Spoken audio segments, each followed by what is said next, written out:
What happens when a beloved country music superstar sits down for what should be a simple morning interview, only to find herself facing a host who seems more interested in stirring controversy than having a genuine conversation?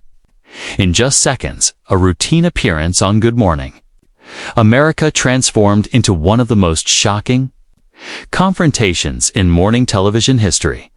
This is the story of how Sam Champion's relentless provocations pushed Faith Hill to her breaking point, resulting in an explosive exit that no one saw coming. It started like any other Tuesday morning at the Good Morning America studios in Times Square. The lights were bright, the cameras rolling, and Faith Hill walked onto the set with her signature warm smile. She was there to talk about her new music, her upcoming tour, and to connect with fans who had supported her throughout her career. Robin Roberts sat to her left, George Stephanopoulos across the desk, and Sam Champion directly facing Faith. The set felt cozy, almost intimate, with its familiar arrangement of couches and coffee mugs that millions of viewers had come to know and love. The interview began.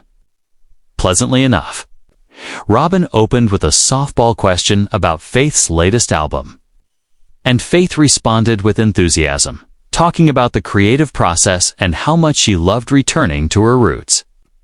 George chimed in with a question about balancing family life with a demanding career, and Faith answered gracefully, sharing anecdotes about her children and the importance of maintaining normalcy at home. For the first few minutes, everything seemed perfectly scripted, exactly what viewers expected from a morning show interview. But then Sam Champion leaned forward, and the energy in the room shifted. His expression changed from the warm, welcoming demeanor of a morning show host to something more calculating, more predatory. He cleared his throat. "Faith, I think we need to address the elephant in the room." Faith looked at him with a slightly confused expression, still smiling, still expecting a legitimate question. "What's that, Sam?" she asked politely. Sam paused for dramatic effect, letting the silence hang just a moment too long. "Your recent weight gain. A lot of people have been talking about it. How do you respond to the critics who say you've let yourself go?" The question landed like a bomb in the middle of the cheerful morning show set. Robin's head snapped toward Sam, eyes wide with shock. George shifted uncomfortably in his seat, clearly not expecting this line of questioning. Faith's smile faltered, but she maintained her composure, taking a breath before responding. "I'm sorry. What did you just ask me?" she said, her voice steady but carrying an edge that hadn't been there moments before. She wanted to give Sam a chance to walk it back, to clarify that perhaps she had misheard him. But Sam didn't back down. Instead, he doubled down with a condescending smile that made it clear he knew exactly what he was doing. "Your weight, Faith. You've clearly put on some pounds since your last tour. Don't you think you owe it to your fans to maintain a certain image? After all, they're the ones buying the tickets." The studio fell silent. Even the crew members behind the cameras stopped moving. This wasn't a question. This was an attack, and everyone in the room knew it. Faith's expression hardened, her jaw tightening as she processed what she had just heard. Robin immediately tried to intervene, her voice cutting through the tension. "Sam, I don't think that's an appropriate question for our guest." But Sam waved her off dismissively, eyes never leaving Faith's face. "Oh, come on, Robin, we're all adults here. Faith's a public figure. These are the questions people want answered." Faith took another breath, clearly trying to maintain her professionalism in a situation that had become deeply uncomfortable. "Sam, I came here to talk about my music, not to be body-shamed on national television," she said, voice calm but firm. "I'm healthy. I'm happy. And I don't feel the need to justify my appearance to you or anyone else." It was a perfect response, measured and dignified, the kind of answer that should have ended the discussion right there. But Sam wasn't finished. "Body-shamed," Sam said with a mocking laugh that echoed through the studio. "I'm just asking the questions everyone else is thinking. You're in the entertainment industry, Faith. Your appearance is part of the package. If you can't handle that reality, maybe you should reconsider your career choice. George immediately jumped in, his voice sharp and authoritative. Sam, that's enough. This is completely out of line, but the damage was already done. The mask had slipped, and everyone could see exactly who Sam Champion really was. Asterisk in that moment. Faith's eyes flashed with anger, and her professional veneer began to crack. "Excuse me," she said, her voice rising slightly.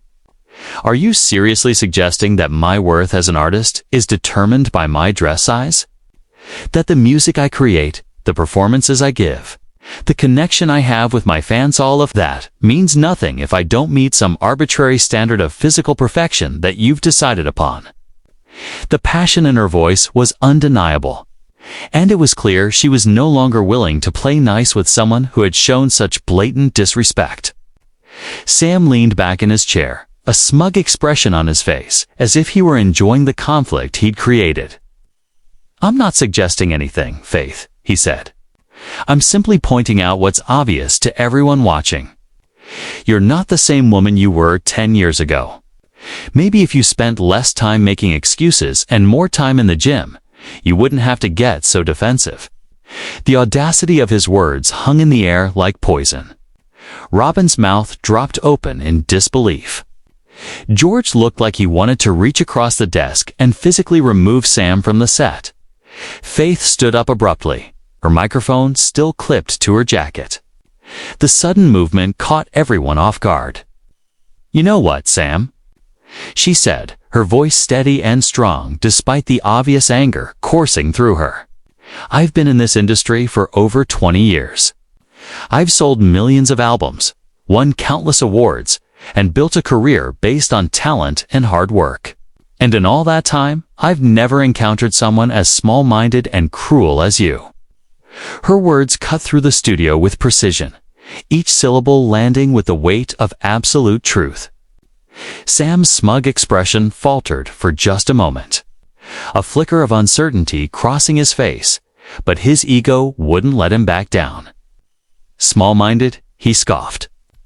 "I'm trying to have an honest conversation here.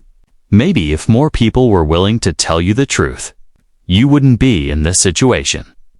His words dripped with condescension, as if he genuinely believed he was doing Faith some kind of favor by humiliating her on national television.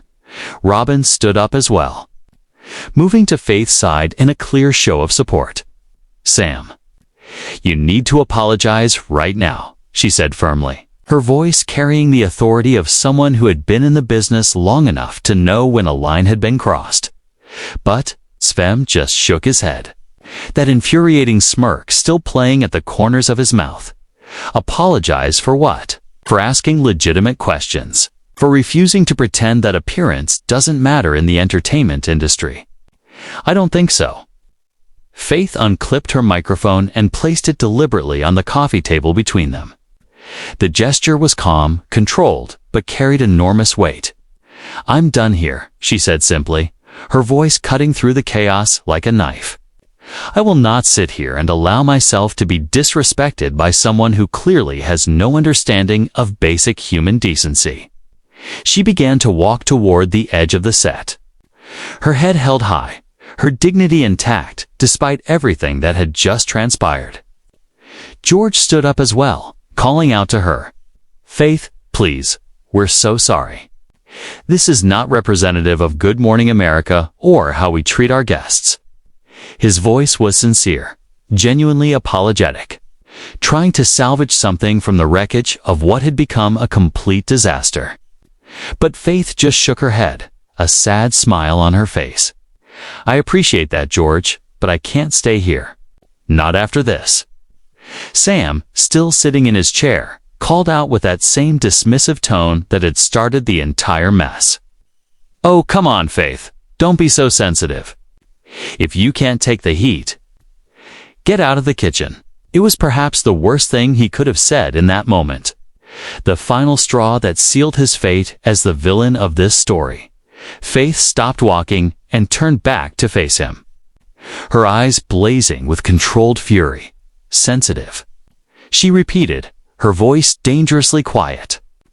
You think standing up for myself, refusing to be bullied on national television, makes me sensitive? No, Sam, what you call sensitivity, I call self-respect. Something you clearly know nothing about. Her words resonated through the studio, and even some of the crew members nodded in agreement. She had struck a chord with everyone who had ever been made to feel small by someone in a position of power. Robin stepped forward, positioning herself between Faith and Sam, as if physically blocking any further interaction. Faith is absolutely right, Robin said, her voice steady and strong.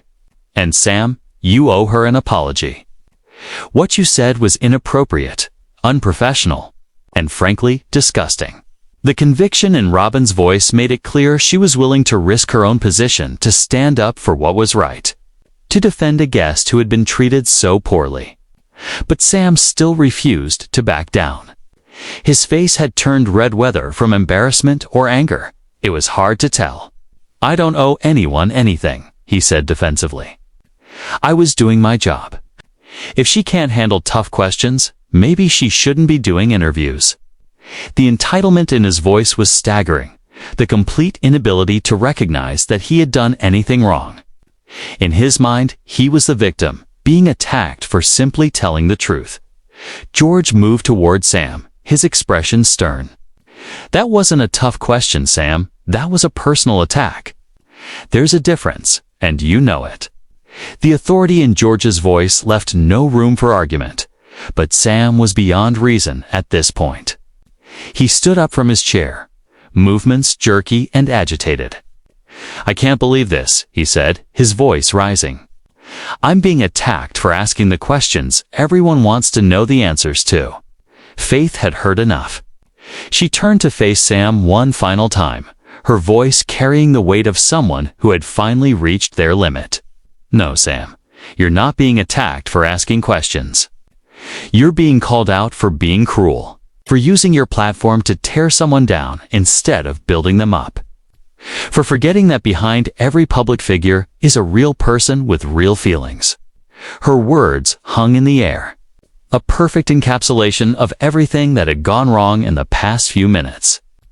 The studio audience, which had been silent throughout most of this exchange, suddenly erupted in applause. The sound was thunderous, overwhelming, a clear indication of where their sympathies lay. Sam looked around, seemingly shocked that people weren't taking his side, that they weren't agreeing with his assessment. His face grew even redder, and for the first time, he seemed to realize he had miscalculated badly. Robin took Faith's hand, squeezing it gently in solidarity. We are so incredibly sorry, Faith, she said softly. You deserve so much better than this. Faith smiled at Robin, a genuine smile that conveyed gratitude for the support in such a difficult moment. Thank you, Robin. You've always been kind. The contrast between Robin's warmth and Sam's cruelty couldn't have been more stark. Sam made one last desperate attempt to regain control. This is ridiculous, he said, his voice cracking slightly. I'm just trying to have an honest conversation, and suddenly, I'm the bad guy. This is exactly what's wrong with society today. Everyone's too sensitive. Nobody can handle the truth anymore. His words sounded hollow, a tired defense that convinced no one, least of all himself. Faith shook her head slowly, a look of almost pity crossing her face. The truth, Sam, is that you used your position to try to humiliate me. The truth is that you thought you could get away with it because you're on television and I'm just a guest. The truth is that you were wrong. Each statement landed with precision, cutting through Sam's defensive posturing like a hot knife through butter. George moved closer to Faith, his voice gentle. Faith, please know that this network values you and respects you. What happened here today is unacceptable, and we will be addressing it. His words were professional, measured, but carried an underlying message that Sam's behavior would have consequences. Sam heard it too, and for the first time, genuine fear flickered across his face. But Faith was already done. She had said everything she needed to say, stood up for herself in the face of outrageous disrespect, and now was ready to leave with her head held high. "I appreciate that, George," she said quietly. "But right now, I just need to go." She turned and walked toward the exit, her steps steady and deliberate, dignified despite everything that had just transpired. Robin called after her, "Faith." "Wait," but Faith raised her hand in a small wave, not turning back, a final, clear indication that her decision was made. The studio fell silent as Faith disappeared backstage, leaving behind a set full of shocked faces and a host who had destroyed his own credibility in minutes. Sam stood alone, isolated by his actions. George and Robin both turned to him, their expressions a mixture of anger and disappointment. George spoke first, his voice cold and professional. "Sam, I think you should go to your dressing room now." It wasn't a suggestion, it was an order. Sam opened his mouth as if to argue, but something in George's expression made him think better of it. He stalked off the set, his movements stiff and defensive. Still unwilling or unable to acknowledge what he had done, Robin turned to face the camera, her professional mask firmly back in place despite the obvious emotion in her eyes. "We're going to take a quick break," she said, her voice slightly shaky but still strong. "When we come back, we'll be talking about the latest developments in renewable energy." The camera cut away and the studio erupted into chaos as producers rushed forward. Crew members whispered among themselves, everyone trying to process what had just happened. Backstage, Faith Hill was already gathering her things, her team surrounding her with support and concern. Her manager was on the phone, no doubt fielding calls from media outlets eager to get the story. Faith's publicist paced, trying to figure out how to spin what had just become a major news event. But Faith herself seemed calm, almost relieved, as if standing up to Sam had lifted a weight from her shoulders. One of the makeup artists approached her tentatively. "Are you okay?" she asked softly. Faith nodded, managing a small smile. "I'm fine," she said. "Actually, I feel better than I have in a long time." Sometimes you just have to draw a line in the sand and say, enough is enough. The makeup artist squeezed her shoulder sympathetically. "What he said to you was horrible. Everyone backstage is on your side." Meanwhile, back on the set, producers held heated conversations about how to handle the situation. The segment had been live, and there was no way to undo what had happened. Social media was already exploding, hashtags were trending, and the video clip was being shared thousands of times per minute. Sam had created a crisis, and everyone knew it. George and Robin stood together, speaking in low voices, their faces serious as they discussed what needed to happen next. In his dressing room, Sam paced back and forth, still convinced he had done nothing wrong. He pulled out his phone and saw the flood of notifications, the overwhelming tide of negative reactions to his behavior. But instead of reflecting, he grew defensive, tweeting justifications and doubling down. "Just ask the tough questions everyone wants answers to. If that makes me the bad guy, so be it." The tweet only made things worse, confirming that he fundamentally didn't understand what he had done wrong back in the studio. A producer approached George and Robin. "We need to address this when we come back on air," she said urgently. "We can't just pretend it didn't happen." George nodded grimly. "I know." Robin added, "And it needs to be clear that Faith was absolutely in the right. What Sam did was inexcusable." The producer agreed, already typing notes on her tablet about how to frame the message, when the show returned from commercial break. George and Robin sat alone at the desk, their expressions somber. George spoke first, looking directly into the camera with sincerity. "Before we continue with our scheduled programming, we need to address what just happened. Our guest, Faith Hill, was subjected to questioning that was completely inappropriate and unprofessional. We want to apologize to Faith and to our viewers for what you just witnessed. Robin continued, her voice strong and clear. Faith Hill is an incredibly talented artist and a gracious person who came here expecting a respectful conversation about her music. Instead, she was attacked in a way that no guest should ever be treated on this program. We stand with Faith and want to be clear that the opinions and behavior you saw do not represent the values of Good Morning America or ABC News. The statement was powerful, unequivocal, leaving no doubt about where the network stood. But the damage had been done. The interview meant to promote Faith's music had become a viral moment for all the wrong reasons. Faith Hill had walked off the set of Good Morning America, and the entire country had watched it happen in real time. In the green room, Faith's team had finished packing up her belongings. Faith herself stood near the exit, ready to leave the building and put this experience behind her. A young production assistant approached nervously. "Miss Hill, I just wanted to say that you handled that with such grace. What you said up there really resonated with me. Thank you for standing up for yourself." Faith smiled warmly. "Thank you, sweetheart. Don't ever let anyone make you feel small. You're worth more than that." As Faith walked through the backstage corridors toward the exit, more and more staff members stopped what they were doing to applaud her. Camera operators, sound technicians, hair and makeup artist Saul showing support for someone who had been treated so poorly. Faith waved and smiled, touched by the outpouring of solidarity from people she had never met before.